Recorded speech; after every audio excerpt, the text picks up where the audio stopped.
แท้บ่ช่วงบ่สบายบ่เลยสบายอ๋อเป็นไข้บ่จากมึงแหละหรือว่าทหารเป็นก็เป็น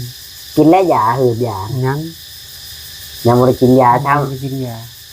ไหนบ่มีมันบ่มียาบ่บ่มีเงินซื้ออ๋อคือว่าคอยแท้ว่าบ่มีเงินซื้อบ่ไว้แห้งจริงบ่มีเงินซื้อบ่มีเงินซื้ออ๋อเป็นคือว่าคอยว่าให้วิธีช็อปอ้ายบ่ได้คอยได้ยิน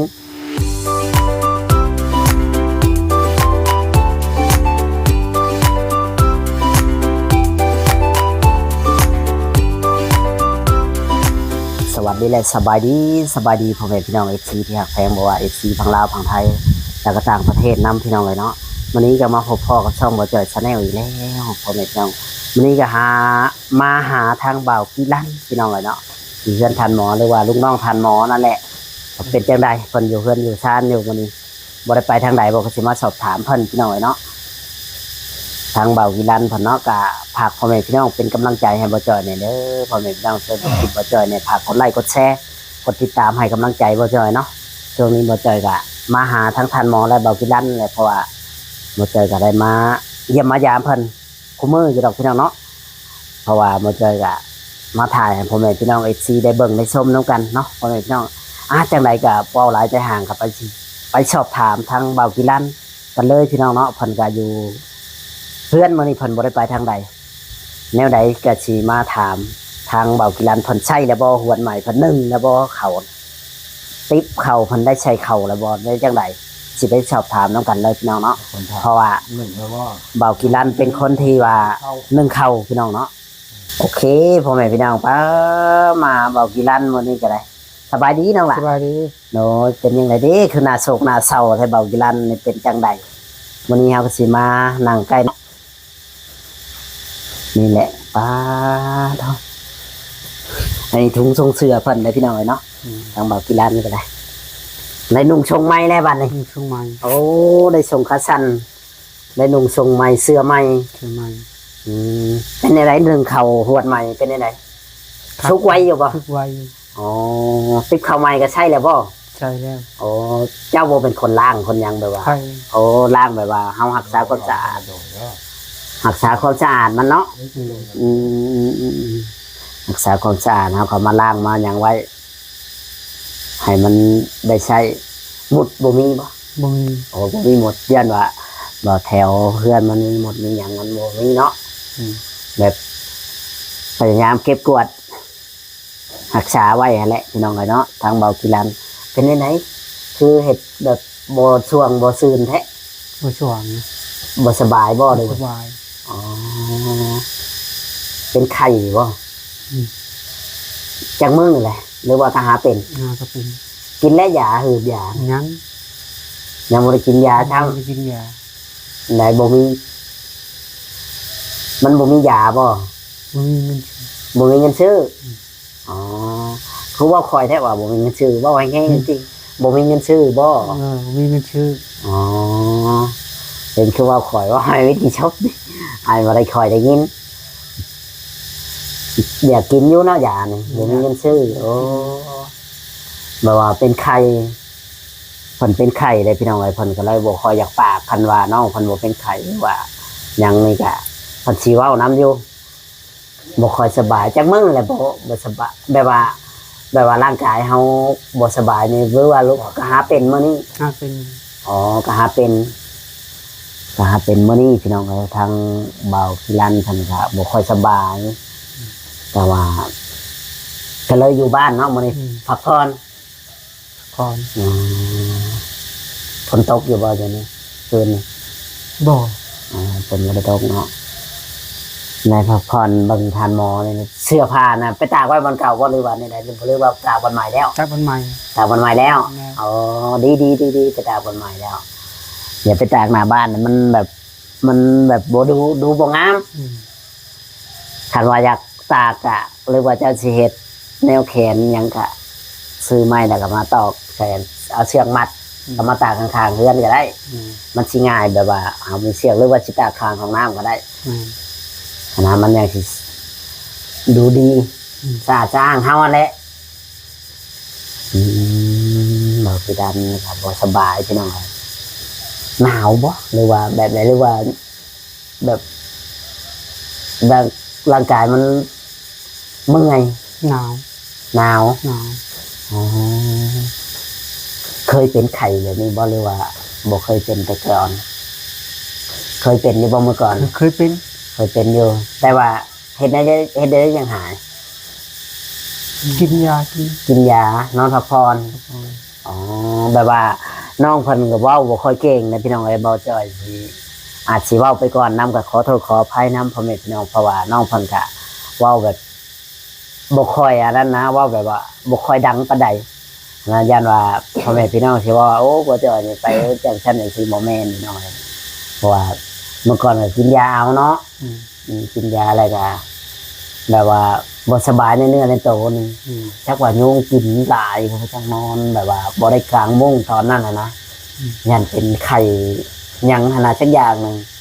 เคยไปหาหมออยู่วะเคยหรือบ่เคย บ่เคย บ่เคยบ่แต่เกิดมานี่ได้ อืม อ๋อแต่เกิดมาบ่เคยไปหาหมอแล้วได้มุ้งใหม่กลางแล้วบ่ ยังกะ ตอนตอนเว้นในบริกลางแต่กลางคืนกลางบ่ กลางแล้วกัน อ๋อ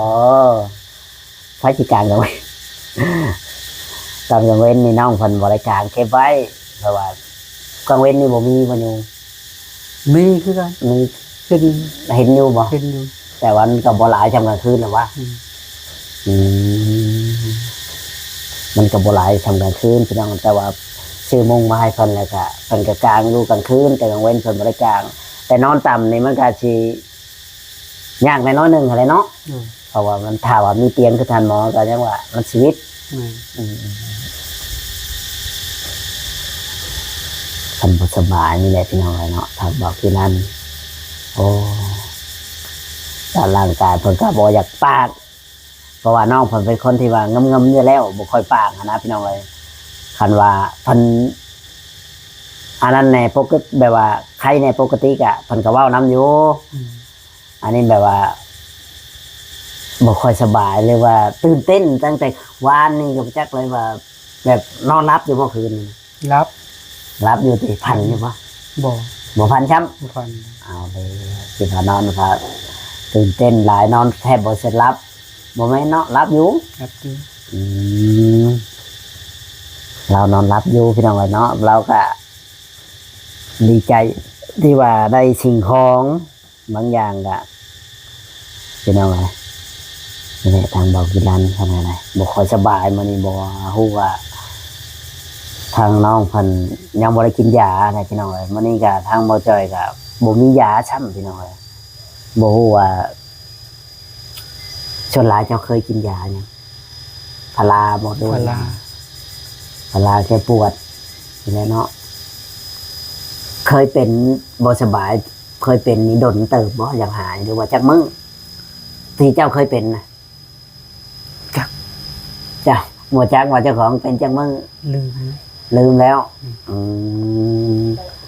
แบบว่าโดนเป็นที่หนึ่งบ่ เดี๋ยว อ๋อแบบเพิ่นบ่ค่อยฮู้อะนะพี่น้องว่าเจ้าของหายบ่ได้แบบว่าไปอย่างฉันเนาะเป็นจังได๋แบบว่าบ่ค่อยได้พักผ่อนแม่นบ่ อืม แบบว่าไปตลอดเวลาอะไรเพิ่นเนาะเพิ่นก็บ่ค่อยได้พักผ่อนบ่ค่อยได้แบบรู้จักตัวเองว่าเป็นไข้หรือบ่เป็นไข้นอกจากว่าเป็นนัก หรือว่าบ่ค่อยสบายใจอีหลีเนาะ อืม อย่างแบบอยู่จังซั่นซะอืมอยู่กับท่านหมอนี่ก็ดีบ่ดีใจว่าอยู่กับท่านหมอนี่ได้อยู่กับเราดีบ่ บ่ได้เป็น หืมบอกอยู่กับท่านหมอนี่พี่น้องไว้เนาะบ่ได้ชักพาชักแพ้ให้เราบ่มื้อนี้ บ่ มื้อนี้ยังบ่ได้ชัก ราชัก อืมใช่แล้วบ่ยาสีเขียว ลาใช้ เจ้าบ่ได้ใช้บ่ อืม เป็นหยังแปลงนี่คือมีอยู่หรือว่าบ่เคยถูบ่เคยอยู่บ่ถู เคย คือแปลงก็มีข้าวหลานเนี่ยคือบ่ใช้นำกันรถอ้ายซื้อมาให้ข้าวหลานเนี่ย บ่ได้ใช้ ยังบ่ได้ใช้อืม ใช่แล้วเพราะว่าแปลง่ายก็ซื้อมาให้คนละอันเพราะว่าท่านหมออันหนึงเจ้าอันหนึงใช่นำกันนั่นแหละเพราะว่า มันมดคอยว่าไม่นะนี่แหละพี่น้องเลยเนาะทางแบบวิลานพันบุสบายพันบุค่อยปากพี่น้องเลยแต่เก่าพันกับปากน้ำพันก็ตอบโต้น้ำอยู่เดียวพี่น้องเมื่อนี้แบบ คือแบบว่า เป็นจังไดแบบว่า มันโมช่วงมันโมซื่นบ่ อืม มันช่วงโมซื่นพี่น้องเลย มันสบายมันไข่นะ ปวดหัววะเนี่ยดูว่าเนี่ย ปวดหัว ปวดแห้งวะ ปวดหน่อยหนึ่ง ปวดน้อยหนึงถ้ากินยาอาจสิลงเนาะแม่นวะถ้ากินได้กินยาเนี่ยอาจสิเบาลงกินยาอาจสิได้เบาลงพี่น้องไอ้ทางเบากิรันนี่แหละตายแต่บ่สบายพี่น้องเลยนั่งดินี่แหละเนาะฝันบ่ค่อยสบายพี่น้องเลยเนาะจังฝันเป็นจังได้วันนี้ก็ได้ หน้าตาบ่ค่อยสดชื่นแบบได้เสื้อผ้าได้หน้าแพ้ใหม่เนี่ยเป็นยังไงบ่ค่อยสบายหรือว่าเพิ่นนอนเขือยุงหึงบ่หรือว่าเป็นไข้ยุงเป็นหยังนี่แหละ ถ้ามีผู้ใหญ่พาให้เจ้าให้คอยให้พาเจ้าไปหาหมอจะไปบ่ บ่ไป เป็นหยังย่านหมอย่านเห็นหยังหมอนะย่านเพิ่นย่านแนวใดเป็นแนวใดจังย่านหมอถามเลย เดี๋ยวฉีดยาเลย ย่านเพิ่นฉีดยา เจ็บ ย่านเจ็บเอาแล้วย่านบัดย่านฉีดยา เอาบ่ให้ทานหมอชักยาให้กล้าบ่ให้เราชัก ก็ อย่าเราชักพิษบ่มือเรายังบ่แข็งท่านหมอชักให้เบากี่ลันได้บ่ ยังมาได้ เอาแล้วคันชักได้ชักให้ได้บ่ ได้อยุ่ก็เป็นสัตว์ได้ เจ้าสิกล้าให้เราชักให้อยู่บ่คันแม่นเราอยากชักยาให้เจ้าเนี่ยกล้าบ่ บอก ยันเราชักบ่ถึกบ่หรือว่าได้ ยันเข็ม ยันเข็ม เอาแล้วพี่น้องเอ้ยเมากินลันฟันยันเข็มคันกินยานี่กินได้อยู่บ่ ได้อยู่ แต่ว่าชักในบ่แต่บ่เคยชักจะเถื่อบ่ครับหรือว่าไหนๆที่เจ้าเคยเป็นผ่านมานะเจ้าเคยชักกับบ่ยา บอกคือ บ่เคยอ๋อแบบว่าเป็นคนที่ย่านเข็มหน้าตาแบบนี้บ่น่าย่านเข็มนะย่านเข็ม เป็นเนี่ยไหนมันเจ็บบ่เลยว่าเนี่ยใดนะ เก็บ เจ้าได้ยินเขาเว้าบ่หรือว่าเจ้าเคยได้ชัก เข็มยานะหรือว่าได้ยินเขาเว้าว่าโอ้ชักยาเจ็บได้อย่างฉันอย่างซี่ว่าเนี่ยใด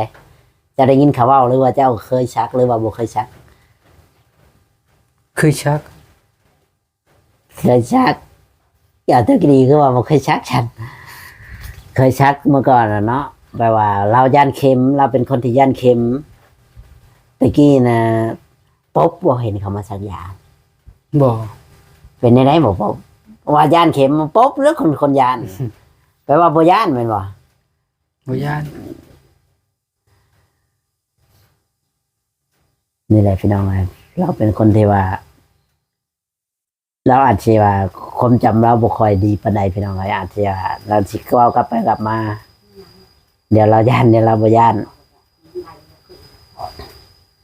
แต่เราก็เฮ็ดเนาะเวียกงานนี่ก็บ่เคยว่าบ่เฮ็ดเนาะ เฮ็ด เฮ็ดคันมีเฮ็ดก็เฮ็ดไปเนาะ อืมเฮ็ดเอานี่แหละเพราะว่าเวียกงานการสร้างก็ได้บ่เฮ็ดบ่ได้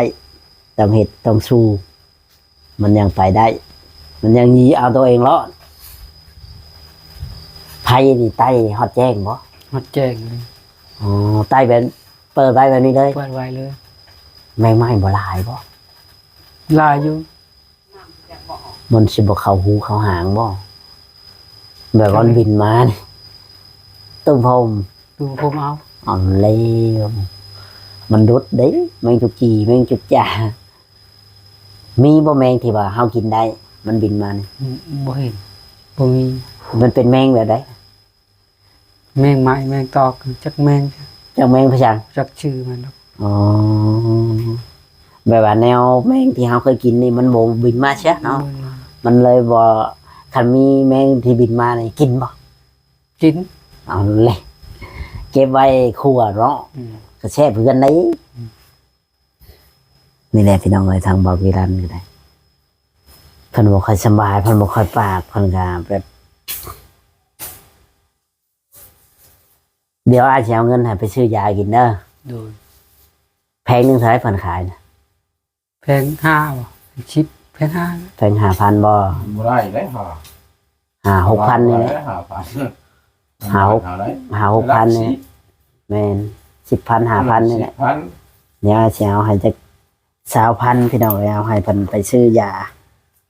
มากิน พอได้ให้เพิ่นบ่ค่อยสบายครับก็สิบ่รบกวนเพิ่นมากมายเอ้าเอาให้ ขอบใจ เฮ้ยนี่แหละพี่น้องเอ้ยก็เอาเงินให้เพิ่นไปซื้อยา พอได้กิน ซื้อยามากินไหน โดย ซื้อยามาบ่แม่นไปซื้อยามาได้ซื้อยาพารานี่ นี่แหละเอามากินแบบว่าหาบ่สบาย แล้วก็ให้เจ้าพักผ่อนเด้อนอนพักผ่อนแบบว่า มันให้มันดีไว้นั่นแหละ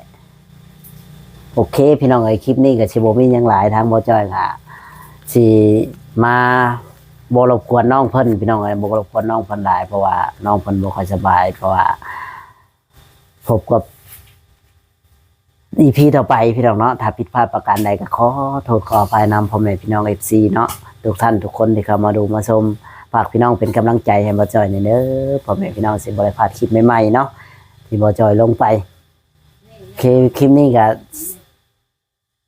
สวัสดีและสบายดีบักกีดันสบายดีโดย